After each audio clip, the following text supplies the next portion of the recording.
नमस्कार मित्रमैत्रिणींनो, पहिले तुम्ही हा होम हवनाचा व्हिडिओ बघा। ह्या ठिकाणी होम हवन चाललेलं आहे आणि हे जे होम हवन चालू आहे, मंत्रोच्चार, त्याच्यानंतर त्याच्यामध्ये गोमूत्र टाका, तूप टाका, दूध टाका, हे सगळं पंचगव्य टाका, हे सगळं कशासाठी सुरू आहे माहिती आहे? हे सगळं चाललेलं आहे कारण की ह्या ठिकाणी ज्या ठिकाणी हे मंत्र चाललेले आहेत त्या ठिकाणी एक दलित नेते येऊन गेले, त्यांनी तिथे भाषण केलं आणि अशा ठिकाणी अशा एका समूहामधून व्यक्ती आलेली आहे, तिने भाषण केलेलं आहे, म्हणून ती जागा आता अपवित्र झाली आणि म्हणून तिचं शुद्धीकरण सुरू आहे। बरं, आणि हे दलित समूहामधून येणारे SC समूहामधून येणारे नेते कोण आहेत माहिती आहे? आज ते भारतातल्या सर्वात जुन्या पक्षाचे अध्यक्ष आहेत। काँग्रेसचे राष्ट्रीय अध्यक्ष आहेत मल्लिकार्जुन खरगे। खरगे साहेब परवाच्या दिवशी उत्तराखंडमधल्या हल्द्वानीमधल्या एका ठिकाणी एका ग्राउंडवर गेले होते। त्या ठिकाणी त्यांनी भाषण केलं, लोकांना संबोधित केलं आणि त्यांचं जे काय मांडणं आहे ते मांडलं। ते गेल्याच्या नंतर या ठिकाणी काही लोकांना जे आहे ते, आता तुम्हाला माहिती आहे की कोण ते लोक आहेत की ज्यांना हे असं कोणीतरी बाबा त्या समूहामधून येणारे लोक त्या ठिकाणी गेले, हे असं जे काय ज्यांच्या डोक्यामध्ये असे सडके विचार असतात, त्यापैकी काही लोकांना त्या गोष्टी ज्या आहेत त्या खटकल्या की कसं म्हणजे आमच्या धर्मामध्ये तर ते चालत नाही ना तसं। आणि या ठिकाणी कसं या ग्राउंडवर रामकथा ऐकवल्या जातात, या ग्राउंडवर सप्ताह होतात, भागवत सप्ताह होतात, कथा कथन होतं, देवाच्या धर्माच्या गोष्टी सांगितल्या जातात। आणि मग त्यांनी तेच केलं जे हजारो वर्षापासून या देशामधले दलित समूहामधले लोक सहन करत आहेत, या देशामधले शूद्र समजणारे लोक सहन करत आहेत, तेच त्यांना सहन करावं लागलं। हजारो वर्षापासून या देशामध्ये हेच चालत आलेलं आहे। हे आता फारसं दिसत नाही, मात्र पहिलं खूप व्हिजिबल होतं। मंदिरामध्ये जाण्याचा अधिकारच नव्हता, बघायचा सुद्धा अधिकार नव्हता, मंत्र ऐकायचं सुद्धा चुकून ऐकू गेले तर कानामध्ये काय काय टाकण्यात येत होतं। तर अशी व्यवस्था होती, तेव्हापासून आपण पुढे आलो। आपल्याला काही महान समाजसुधारक लाभले, महात्मा ज्योतिबा फुल्यांसारखे क्रांतिकारी विचार देणारे समाजसुधारक लागले, सावित्रीबाई फुले असतील, डॉक्टर बाबासाहेब आंबेडकर, त्याच्यानंतर शाहू महाराज, या सगळ्यांच्या आणि असंख्य अशा पुरोगामी विचारांच्या लोकांमुळे आपल्याला जो आहे तो आपण त्यातनं बाहेर आलो आहे। या देशामध्ये काही उच्च जातीमधल्या लोकांनी सुद्धा जातीवाद संपवण्यासाठी प्रयत्न केलेत, साने गुरुजी आहेत है ना। रॅशनल विचार आपल्याला यावे, वैज्ञानिक दृष्टिकोन रुजावा म्हणून आगरकरांनी काय काय लिहिलं हेही आपल्याला माहिती आहे। पण तरीही सवर्ण समजल्या जाणाऱ्या या काही लोकांमधला अजूनही सडका विचार गेलेला नाही, त्यांचा मेंदू अजूनही स्वच्छ झालेला नाही आणि ते लोक हे असे प्रकार करत आहेत। म्हणजे मला सांगा, जर इतक्या मोठ्या पदावर गेलेल्या व्यक्तीबरोबर असं होत असेल, जे की दिसतंय, शिवाय या व्यक्तीने पुढे येऊन सांगितलं सुद्धा, बाईटसुद्धा दिलेली आहे एका माणसाने की आम्ही हे का केलं, इथे मल्लिकार्जुन खरगे आले होते म्हणून आम्ही हे केलं, असा तो सांगतोय छाती ठोकपणे। आता या ठिकाणी मल्लिकार्जुन खरगेंनी तर काय देवाचा धर्माचा काही विषयच काढला नव्हता, तरीसुद्धा हे लोक इतक्या छातीठोकपणे सांगत आहेत। म्हणजे मल्लिकार्जुन खरगेसारख्या इतक्या महत्त्वाच्या नेत्याबाबत जर असं करत असतील तर मला सांगा, गावगाड्यामधले साधेसुधे आपले माणसं, बायका, मुलं यांच्यासोबत काय होत असेल, यांना कशी वागणूक दिली जात असेल, इमॅजिन नाही होत। त्यांचा आवाजसुद्धा आपल्यापर्यंत पोहोचत नाही, त्यांचा आवाज पोहोचवायला त्यांच्याकडे यंत्रणासुद्धा नाही आहे, ते कोणाला बोलूही शकत नाही। हजारो अशा केसेस होतात, घडतात, डिस्क्रिमिनेशन होतं, त्यांना मंदिरात येत असताना लाथाडलं जातं, काहीतरी घाण शिव्या दिल्या जातात, तू तर ह्याच जातीचा त्याच जातीचा केलं जातं आणि बाहेर काढलं जातं, असा अपमान पदोपदी केला जातो। या घटना घडतात आणि त्या विरूनही जातात, कारण की त्यांना रेकॉर्ड होत ना त्याचं काही ऑडिओ बनत, किंवा बनला तरी ते काही व्हायरल फार होत नाही. मला सांगा, हे अशा इतक्या महत्त्वाच्या व्यक्तीबरोबर हे होतं आहे या देशामध्ये, आणि तरीही आज एक वर्ग असं म्हणतो रिझर्वेशन हटाओ. ते काहीतरी इंस्टाग्रामवर पेज सुरू केलं, रिझर्वेशन हटाओ आंदोलन. हटवायचं आहे का रिझर्वेशन? मान्य आहे ना. पहिले या देशामधलं तुम्ही डिस्क्रिमिनेशन हटवा. एकही केस आली नाही पाहिजे जिथे एखाद्या व्यक्तीला त्याची जात बघून, तिची जात बघून चुकीची वागणूक दिली गेली. तिची जात ही आहे म्हणून तिला कमी मार्क देऊया असं पाहिलं. तिची जात ती आहे म्हणून तिला नोकरीवर घेऊ नये. तिची जात ती आहे म्हणून तिच्या कार्यक्रमाला, आपल्या कुठल्या कार्यक्रमाला बोलवू नये. असं जोपर्यंत या देशात होत राहील तोपर्यंत आरक्षण पाहिजेच आहे. आरक्षण हे काही आर्थिक निकषावर तर दिलं गेलं नव्हतं.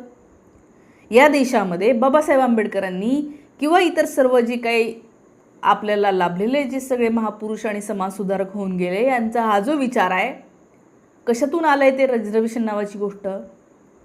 ती आली आहे सामाजिक मागासलेपणातून. म्हणजे जर एखाद्या जातीला किंवा समूहाला, ते कितीही श्रीमंत असू दे किंवा काय असू दे, त्यांची जात जर ती असेल तर त्याच्याकडे जर त्या ज्या भावनेने बघितलं जातं की हे तर असेच आहे, हे तर आरक्षणच घेऊन हे करतात, यांना तर मार्कच फार लागत नाही, जोपर्यंत समोरच्या लोकांच्या डोक्यामधली जात जात नाही, जोपर्यंत वरच्या जातीतल्या लोकांना असं वाटत राहतं की आम्ही ह्या जातीतले म्हणजे आम्ही लय भारी, आमच्या रक्तात काहीतरी भारी हे आहे, हे असं वाटणंसुद्धा जातीवादच असतो. तुम्हाला तसंसुद्धा वाटायला नाही पाहिजे. तुम्ही हे म्हणा की हां मी प्रामाणिक आहे म्हणून माझ्या रक्तात काहीतरी भारी आहे, माझ्या आईवडिलांनी कधीही कुणाशी चुकीचं वर्तन केलं नाही त्याचा अभिमान ठेवा, आपण कधीही कुणालाही त्रास दिला नाही याचा अभिमान ठेवा. जातीचा कसला आला आहे अभिमान?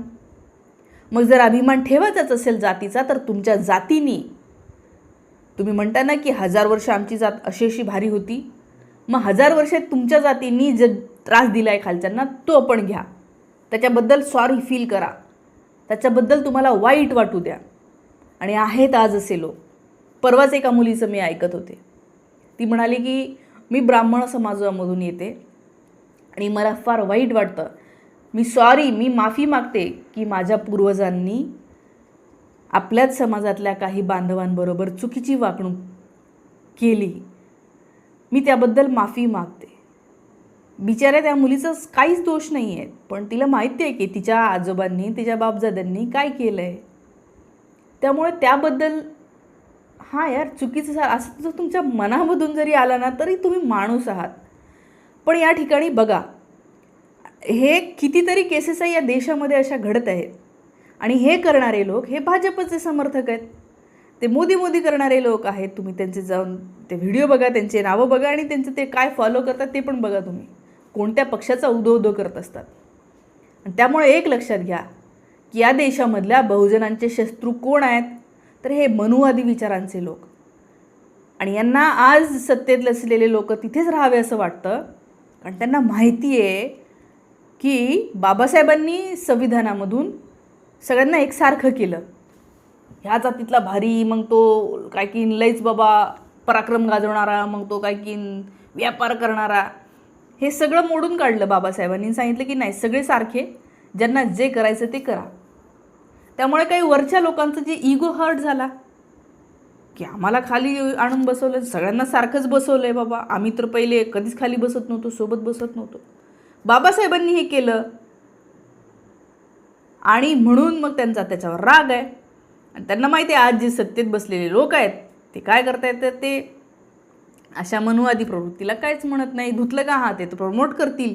येस, राम मंदिरामध्ये बांधलं राम मंदिर तेव्हा आपले राष्ट्रपती कोविंद साहेब, आधीचे राष्ट्रपती कोविंद साहेब, आपल्या द्रौपदी मुर्मू मॅडम, आदिवासी समूहामधून येणाऱ्या, यांना बोलवलं नव्हतं.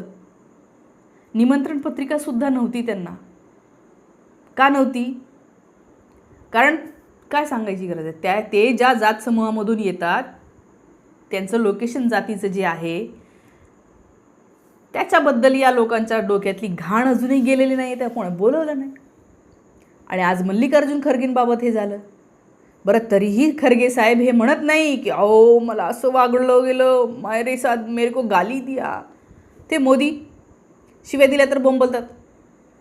अरे हे असं जर कोणी केलं तर काय म्हणेल हा माणूस. बरं, खरगे साहेब कधीही रडत नाही, कधीही व्हिक्टीम कार्ड खेळत नाही, मला सपोर्ट करा, मला सिक्युअर करा, मला प्रोटेक्शन द्या असं म्हणत नाही. नीडर आहेत ते, खमके आहेत, ठामपणे या सगळ्या चुकीच्या लोकांना बोलत असतात.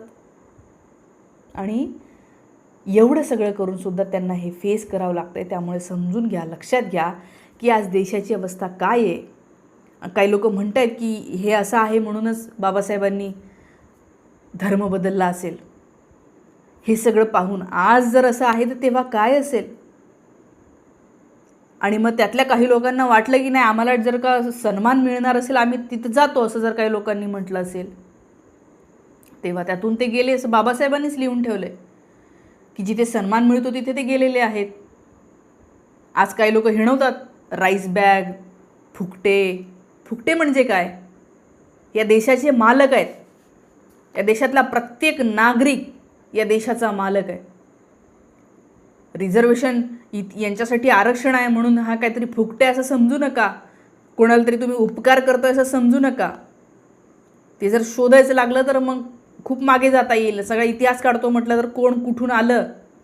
मग या देशातले 30% लोकांचे DNA जे आहे ते सगळे मिक्स आहेत, युरेशियन DNA आहेत. माहीत नाही तुम्हाला तुमच्यात माझ्यात अजून कोणता DNA आहे तर हे कोण कुठून आलं, हे बाहेरून आलेले घुसपैठी आहे, हे बाहेर पडा. आज देशातला नागरिक प्रत्येकजण सारखा आहे. आपण प्रत्येक जणांनी जे आहे ते चांगलं राहायचं आहे, सोबत राहायचं आहे, मिळून मिसळून राहायचं आहे. मग तुम्ही सवर्ण असा, क्षत्रिय असा, वैश्य असा, सगळेजण आपण सारखे आहोत. आपण बांधव आहे. या एका देशाचे, या भारत मातेचे आपण पुत्र आहोत. बंधू भगिनी भाव आपल्यामध्ये असेल ना तर देश पुढे जाईल. आणि या बंधू भगिनी भावामधूनच आपण या देशातलं शिक्षण व्यवस्था सुधारावी, आरोग्य व्यवस्था सुधारावी म्हणून प्रयत्न करत राहूया. मला असं वाटतं की हाच संदेश द्यावा लागेल. शेवटी काय, कसं समजावून सांगायचं, या समाजाला रिपेअर कसं करायचं हाही प्रश्न आहेच. तुमच्याकडे काही सल्ला असेल तर नक्की कमेंटमध्ये सांगा. शक्य असेल तर तुम्ही चॅनलला आर्थिक मदत करू शकता. थांबते. Thank you so much.